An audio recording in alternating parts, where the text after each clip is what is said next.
Oh, Kenneth McKenzie.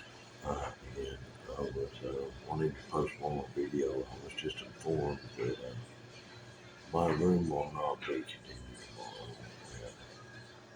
My wife has been helping me with this, but she just can't handle the fact that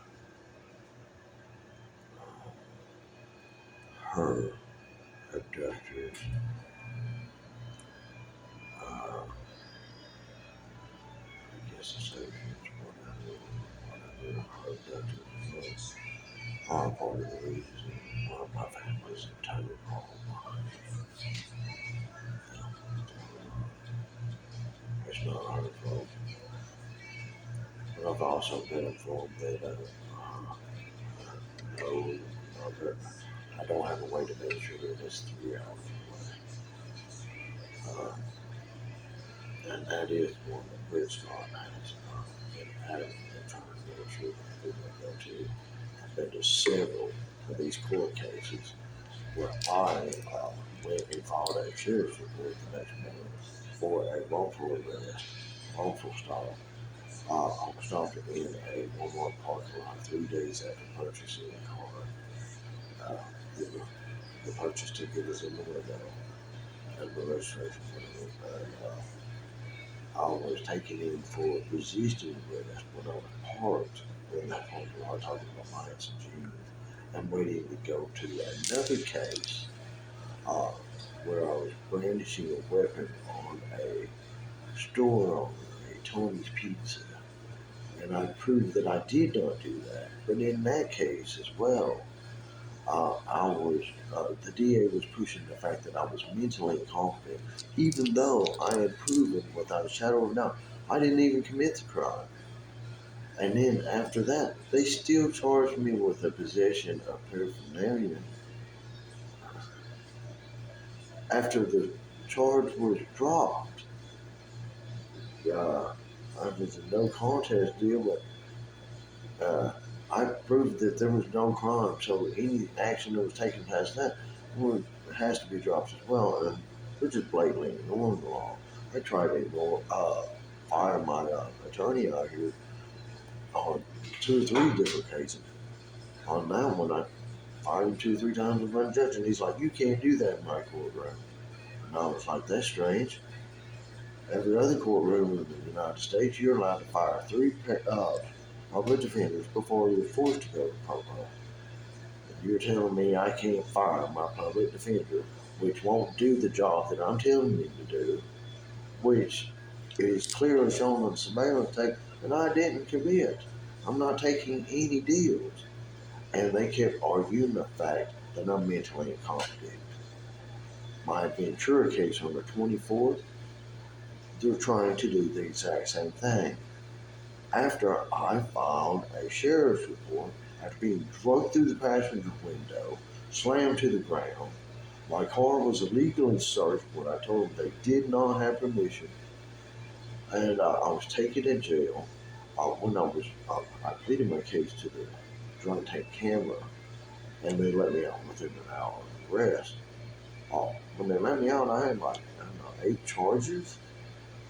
But then when I come back, it was just resisting arrest. And I've been going to this case for over a year and a half. 3 hours of multiple motel rooms. This has cost me thousands and thousands of dollars. Not including this one right here, which has been going on for over a year as well. And it has cost thousands and thousands and thousands in motel rooms, costs of cars. I've lost 4 cars during COVID. All towed with all my clothes. I had a full machine shop in the back of one truck, you know what I mean? And every time it's the same thing. I started thinking back on it, and they've been doing that to me for over 10 years, going all the way back to Santa Cruz before I met Lyra's mother. So I can show a pattern of them doing this very thing. At Santa Cruz, it was Cinco de Mayo. They got me for public intoxication, and they towed my car, even though I wasn't in it and I didn't have the keys. They still towed my car with everything in it and impounded it with knowing that I couldn't get it out. And they arrested me for resisting arrest and public intoxication. I was always resisting arrest, but I was never under arrest all these times. Now, isn't it odd?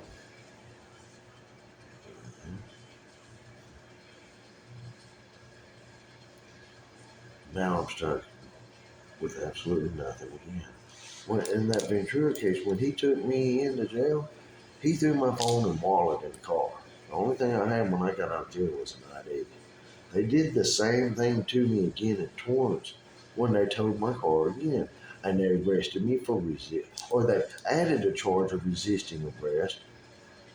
When I was in jail, I had nothing to do with it. There was nothing stipulating that I was none of this. They found me mentally, they tased me in Hollywood when I was walking to my truck in August, and after I set my Big Five crossbow down, which is considered a child's toy that was not loaded, was not drawn back. They had no reason to stop me, but I set my bow down, and there was an officer that had gone down on me with a 45, and I backed into the park. You know what I mean? And two guys with the tasers snuck in behind me. You know, after the guard was doing, the one with the gun was doing this, telling the crowd behind me to move, he was going to shoot my ass when I was already unarmed. They tased me when I was already unarmed. And they took me to jail for resisting arrest and 15 counts of brandishing a weapon that no one stated I did.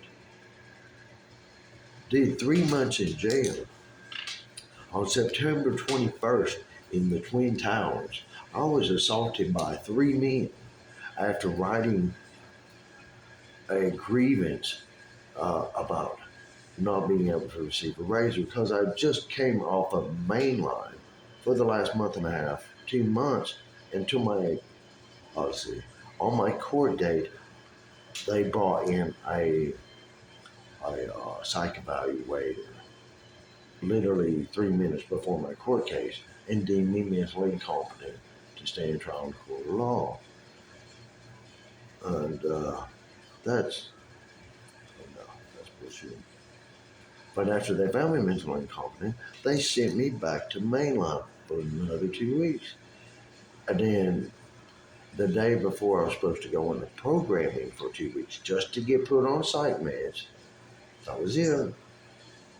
Uh, they took me down to the Twin Towers, put me in the yellow psych outfit just to show that I was in psych.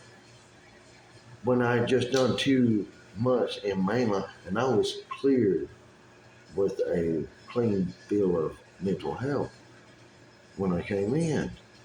But on my court date, I was found mentally incompetent literally 3 minutes before my case. And then after I got assaulted by those 3 men, they threw me in to the suicide tank. And I heard the guard say, don't put his, I'll keep you in there a week, and then after that, I don't give a shit. So they didn't put my paperwork in the door for 4 days.